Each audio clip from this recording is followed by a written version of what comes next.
guys, welcome back to my channel. के छ सबैजना सन्चै हुनुहुन्छ? ह्यापी श्रावण 15 है। सबैजनाको घरमा खिर पाक्यो होला है। आज म पनि खिर बनाउने गइरहेको छु। बिहान बनाउन त पाइनँ किनकि बिहान कलेज जानुपर्छ अनि आएर खानसाना खाइयो, घरको काम भयो। अब हामी सोच्दैछौँ हामी बेलुकाको खानामा चाहिँ खिर खाम है त भनेर। अब मैले सोचेको चाहिँ खिर बनाउँछु, पुरी बनाउँछु अनि एउटा सब्जी टाइप बनाउँछु, ग्रेभी टाइप। अनि यति भएपछि भइहाल्छ भनेर नि। अब जाउँ किचनतिर अनि पुरी पकाऊँ, पुरी खिर तरकारी। अनि लेट्स गो। ओके, त म अहिले किचनमा आइसकेको छु होइन। अब हामी सुरुमा के गर्छौँ भनेपछि दुधलाई चाहिँ जुन बिहान ल्याएर तारेर राखिसकेको छ किनकि आज धेरै सटेज हुन्छ दुधको, त्यो कारणले बिहानै ल्याएर राखिसकेको छ। ओके, अब हामी यसमा कसरी दिन्छौँ। अब हामी पुरीको लागि पिठो तयार गर्छौँ। पुरीको लागि चाहिँ मैले के सोचेको छु भने नि आधा मैदा होस् आधा आटा होस्, किनकि धेरै चाम्रो पनि हुँदैन अनि फुल्न पनि फुल्छ र कलर पनि राम्रो आउँछ भनेर। आटाले कालो कालो हुन्छ, मैदाले चाहिँ चाम्रो चाम्रो हुन्छ र दुइटै मिसायो भने चाहिँ ठिक्कको हुन्छ भनेर दुइटै मिक्स गरेर बनाउन आँटेको। अब म पहिले पिठो मुस्छु। I am ready. ड्रेस लगाएर किचनमा आएर पहिले ड्रेस लगाउनुपर्छ, नभए हाम्रो ड्रेस खराब हुन्छ। किचन ड्रेस इज मेन्डेटरी फर्स्टमा। अब मैले यत्रो ठुलो हाडी लिएको छु। अब यसमा हाडी हेर्नु बाहिर यो पुरानो राइस कुकरको भाँडो सबैको घरमा हुन्छ है, सबैको घरमा हुन्छ।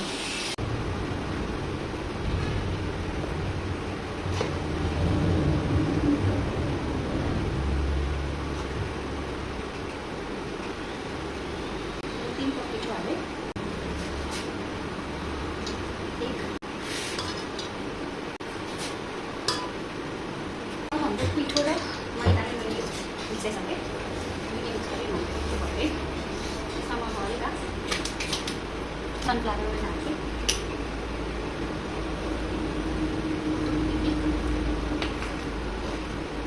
एकछिन हाल्छु जसलाई मजाले मार्ने।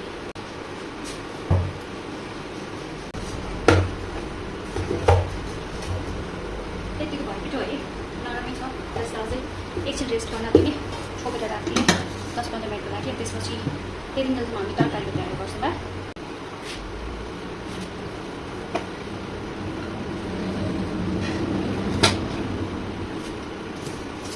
मैले यो न्युट्रेलालाई भिजाएर राखेको थिएँ तरकारीको लागि। म न्युट्रेला आलुको ग्रेभी टाइप बनाउँछु। खिर पुरी न्युट्रेलाको ग्रेभी भए मिठो हुन्छ। खासबाट के भने मैले राजमा भिजाउन बिर्सेँ क्या। अब यसैले काम चलाउनुपर्छ। अब मैले आलु पनि लिएको छु, यसलाई चाहिँ ताछेर काटेर रेडी पारेँ। बिहान तताएकै दुध हो, अहिले अलिअलि तातिसक्यो कि। अहिले यसमा मैले सानै पारेको थिएँ, अघि ठुलो पारेको थिएँ। अब यसमा हामी यो 2 लिटर त लगभग दुध हो भने यसमा हामी यति जति चामल हाल्छौँ। धेरै नहाल्ने, थोरै हाल्ने। त्यो चामल हाल्ने, बिस्तारै पाकोस्, आफै खिली पाकोस् भनेर यसलाई अब छोडिदिने। यत्तिकै नछोपिकन केही पनि नगरिकन यत्तिकै छोड्दैन।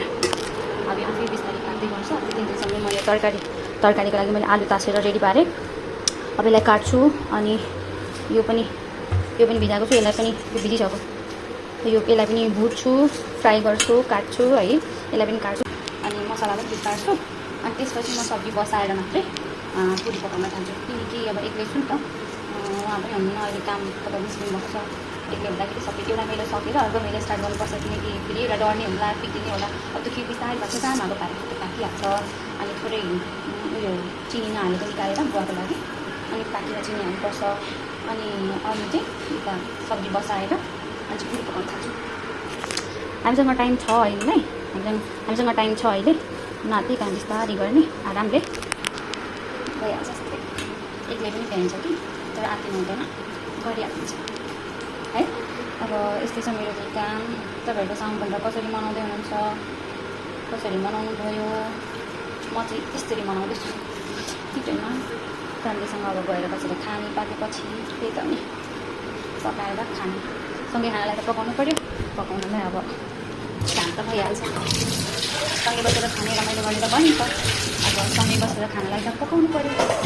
त्यस कारणले काम गर्दै गफ गर्दै भिडियो बनाउँदै भ्लग बनाउँदै भन्दा मैले कुकर पनि बसाएँ। अब यसमा म सुरुमा यो फ्राई गर्छु। त्यतिन्जेलसम्म मैले यो पनि काटिसक्छु, मैले प्याज पनि काटिसक्छु सायद। अनि त्यसपछि म मेरो अगाडि बढाउँदै लान्छु। तपाईँहरू बसेर हेर्नु न ल।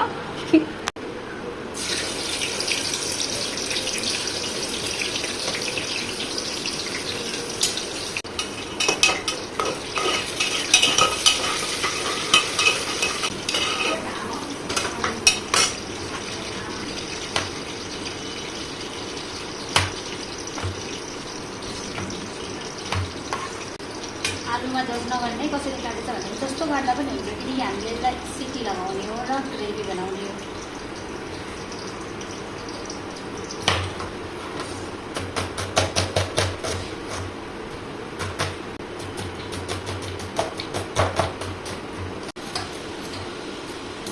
बिचबिचमा यो खेल्दा पनि चलाउँदै गर्नुपर्छ नि, बिर्स्या।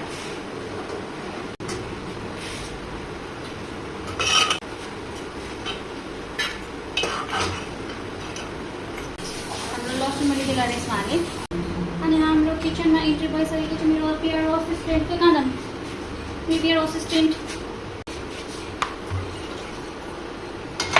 आइपुग्यो। अब चिया पकाउँछ, चिया खान्छ, अनि मात्रै सघाउँछ। काम जति सक्यो जब पुरी पकाउनु ताकेको छ सघाउनुलाई गयो। टमाटर, खोर्सानी, अदुवा, लसुन अब यसलाई म पेस्ट बनाउँछु। इग्नोर। अब म तरकारीको लागि कुकरमा तेल हालेर, मैले तेल हालेको भन्दा पनि यही उब्रेर गएको जुन तेल थियो कि त्यो तेलमा त्यो अलिकति राख्ने पुरी पकाउन काम लागिहाल्छ। अनि त्यसैमा अलिकति तेल राखेर म यहाँ रेडी गरेको छु। प्याज अनि यो लसुन, अदुवा, खुर्सानी सबै पेस्ट, अनि आलु, मेथी,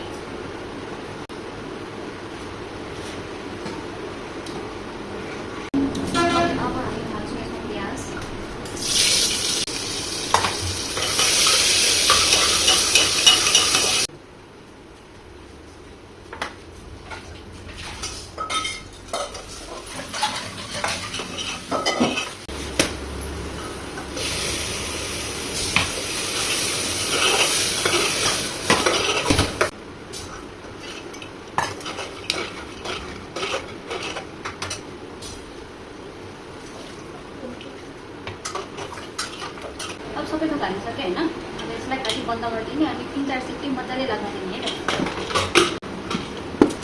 यसलाई मैले यतापट्टिको साइडमा चाहेको छु र सानो आलुमा छोडिदिन्छु। यता हामी सार्छौँ कराई। अब हाम्रो यो पिठो फुलेर मस्त छ। यसलाई हामी एउटा मार्छौँ।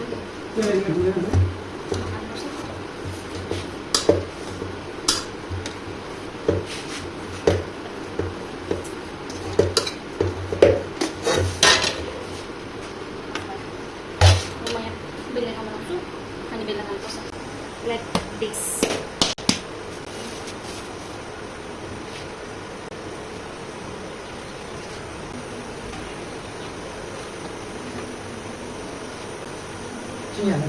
छैन नि, बल ननिकालिकन हाम्रो पिठो रेडी भयो।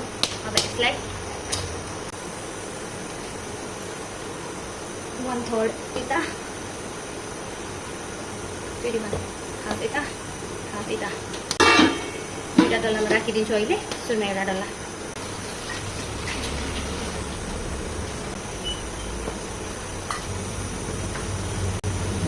अब हाम्रो बेल्न थालेको यसरी नै बेल्दै जाने। कत्रो पुरी बनाउन आएको छैन भन्नु होला, किनकि मैले काट्छु।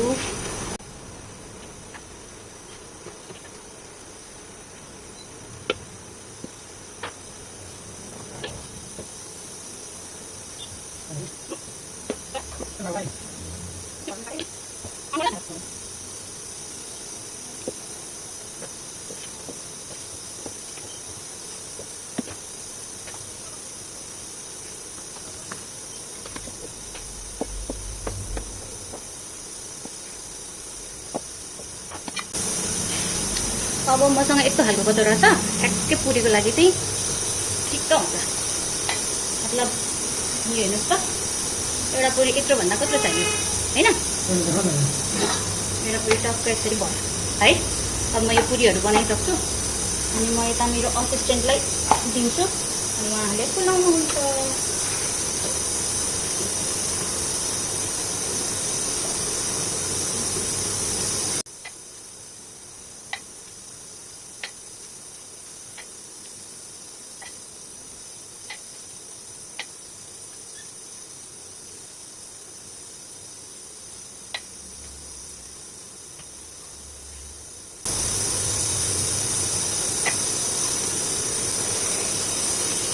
कासेला अब मैले यो लगेर उहाँलाई दिन्छु। फेरि पुनः यसलाई डब्बामा हालिदिने, हाम्रो अर्को डल्लो निकाल्ने। अब उहाँको काम हेरौँ है त। Wow nice. यसलाई फर्काउनुहोस् ठ्याक्कै। फर्काउनु भएको हो, अलिकति रातो चाहिँ होस् है हजुर। यसको पनि सिटी लाग्दैछ, साइडमा बस्दै सिटी मार्दैछ। ठिक छ, नजिस्का मलाई है, सिटी मार्दैछ यसले मलाई। 4-5 चोटि मारोस् न, अझै होस् न, एकछिन रातो होस् न। होइन होस् न, एकछिन रातो होस् न, सुरुमा होइन, एकछिन रातो हुन्छ। कस्तो फरक पर्दैन हौ। भएन त हजुर, वाट इज दिस सर? हाल्नु न, हाल्नु न, थिच्नु त्यसलाई। अब कहाँ निकाल्ने त त्यसले? पुरै थिच्नु न, पल्टाउनु। कुनै बिग्रिन्छ, कुनै बन्छ, सिकिन्छ नि त होइन? पुगेन? नआत्तिनु नि त, नआत्तिनु। गुड, सिकिसक्नुभयो। यस्तो खतरा सिकिसक्नुभयो निकेर होइन? Good good, very good. ल म ढुक्क भएर बेल्न थाल्छु है त। बाँकी पुरी तपाईँको जिम्मा। ओके हस्। ल यसले पनि सिटी मारे त मारो त्यस्तो। यसको पुरी बनाउन थाल्छु। हाले हजुर, नुन हाले कि हालिनु अरे। ल अब म बाँकी पुरी अझै बेल्न थाल्छु है त। बाँकी आलु लप्टी ग्लासमा। अब अहिलेको स्थिति हाम्रो यस्तो छ। खिर बनिसक्यो है। मैले यसमा ड्राई फ्रुट पनि हालेको छु। यो नरिवल र अलिकति काजु थियो, त्यो हालेको थिएँ। खिर पाक्यो। योभन्दा धेरै गाढा बनाउँला, किनकि सेलायो भने आफै गाढा पनि हुन्छ। त्यसै पनि त्यही कारणले यति ठिक छ। यो चाहिँ चिनी बिनाको बुवाको लागि। पुरीको अवस्था यस्तो छ है। पुरी हाम्रो बन्दैछ। हाम्रो पुरी बनाउने मान्छे हुनुहुन्छ है, राम्रै सिकाएको छु अहिलेसम्म चाहिँ। पुरी राम्रो भएको क्रेडिट गोज टु मी, तर मेहनत अलिअलि उहाँकै हो। अलिअलि बेलेर त मैले पनि दिएको त हो नि। अब बाँकी यो तरकारी मेरो कस्तो भयो यसलाई हेर्नुपर्ने हुन्छ। ओए यो यहाँ सफाइ गर्नुपर्छ, एकछिन फोहोर छ। डोन्ट जज है। अब म एड दिस म्यास गर्ने, यसलाई म्यास गर्छु।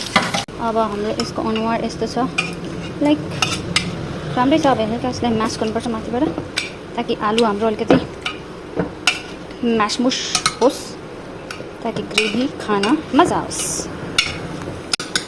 कासमा तपाईँहरूलाई यसको बास्ना सुँघाउन सक्छ। आहा क्या मिठो बास्ना आइरहेछ। पुरीसँग खाने भनेको यस्तै हो क्या।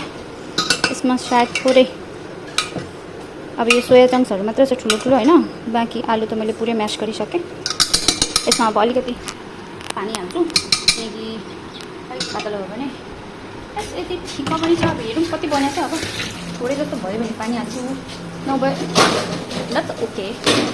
पानी हालिनँ किनकि यतिकै पुग्छ जस्तो लाग्यो मलाई, त्यो कारणले। हजुर भने भएको पनि क्या गर्दा भन्छु, बट नो वरिज। यतिकै पनि मिठो हुनु देखिएछ। क्या बास्ना आइरहेछ नि, यतिले पुग्छ। अब म एउटा प्लेटमा छुट्याउँछु, जो चाहिँ हामी अलिकति चढाउने काम गर्छौँ। त्यो चाहिँ पहिले गरेर अनि खाना यताउता बाँड्नु पऱ्यो। हजुर मैले 2 ठाउँमा चाहिँ बुवा र आमालाई चाहिँ पस्केँ। लाइक यो बुवालाई, यो आमालाई यो दिन। फाइनली काम सकियो।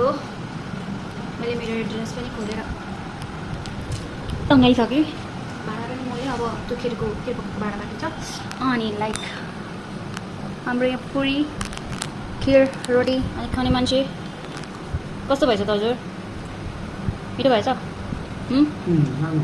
खाना खुवाइदिए हुन्थ्यो यस्तो थकाइरहेछ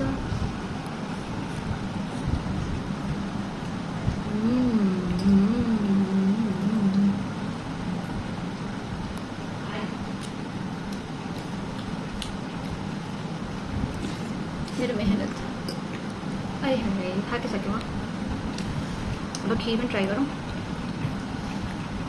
चियर्स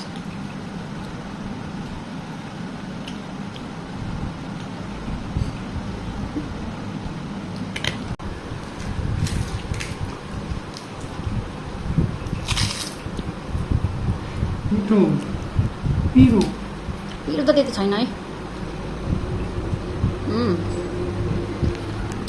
ल म आरामले बसेर खान्छु है त थाकेँ म अब अब चाहिँ खाइपी गरेर धन्दा सकेर माथि है कस्तो लाग्यो त मेरो ब्लग राम्रो लाग्यो तपाईँलाई खासै केही त थिएन जस्ट साउन 15 कसरी मनाउने खिर खाने पुरी खाने मिठो खाने त्यही त हुने होइन घरमा सदस्यहरूसँग त्यही त हुने मेरो चाहिँ अब हाम्रो चाहिँ बिहान सम्भव भएन त्यही भएर दिउँसो भन्दा पनि दिउँसो मेरो बाहिर जाने काम थियो बाहिर गएर आएँ अनि बेलुकाको लागि अब अहिले हाम्रो चाहिँ प्रायः 5:30 बजीतिर खाना खाइसक्ने बानी छ क्या बेलुकाको 5:30 देखि 6 बजीसम्म अहिले 5:30 भइहाल्यो खाइ पनि हाल्यो अब यति गरेपछि ढुक्क भयो नि त यस्तै रह्यो आजको मेरो ब्लग तपाईँहरूलाई कस्तो लाग्यो आफ्नो प्रतिक्रिया दिन नबिर्सिनु अनि राम्रो छ भने राम्रो भनिदिनु जसले गर्दा मलाई मोटिभेट हुन्छ अनि राम्रो छैन भने यहाँनिर गडबड छ है भनेर भनिदिनु मैले आउँदा भिडियोहरूमा त्यो सुधार्ने मौका पाउँछु है बाँकी लाइक गर्नुहोला कसैलाई सेयर गर्न चाहनुहुन्छ भने गरिदिनु होला अनि सब्सक्राइब पनि गरिदिनु अनि अब प्रतिक्रिया दिनु भनेकै कमेन्ट गर्नु है बाँकी रमाइलो भयो होला जस्तो लाग्छ okay bye bye take care